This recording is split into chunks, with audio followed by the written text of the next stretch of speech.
Resto a Sud, prorogata dal 15 al 30 settembre la nuova richiesta per richiedere le agevolazioni regionali. Una seconda finestra è stata aperta dalla Regione per richiedere il contributo sotto forma di credito d'imposta per i beneficiari della misura Resto a Sud. Dal 15 settembre sino alle ore 12 del 30 settembre sarà possibile presentare istanza direttamente sulla piattaforma online, a cui si accede anche tramite SPID, Resto a Sud regione.sicilia.it. La documentazione generata dovrà essere poi inviata via PEC al Dipartimento Finanza e Credito dell'Assessorato regionale all'economia.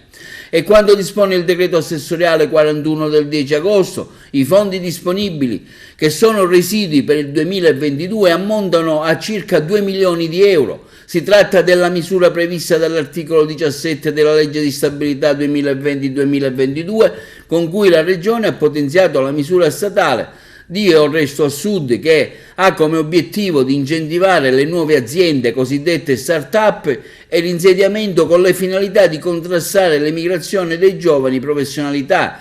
La norma regionale offre a chi ha scelto di avviare le proprie attività imprenditoriali in Sicilia un'ulteriore agevolazione a sostegno dello sviluppo della nuova impresa.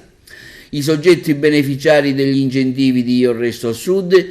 La misura regionale prevede infatti la concessione di un credito d'imposta e la legge 91-2017 cosiddetto de minimis, parametrato alle seguenti voci di spettanza della regione siciliana, versate per ciascuno dei primi 3 periodi d'imposta decorrenti da quello della presentazione dell'istanza.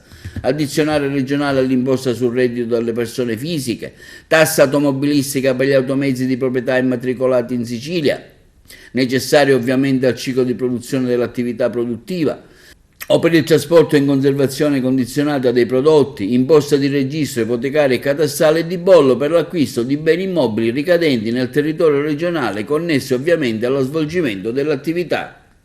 Per eventuali informazioni sarà disponibile il Dipartimento regionale Finanza e Credito, realizzato una pagina web dedicata proprio nel sito della Regione.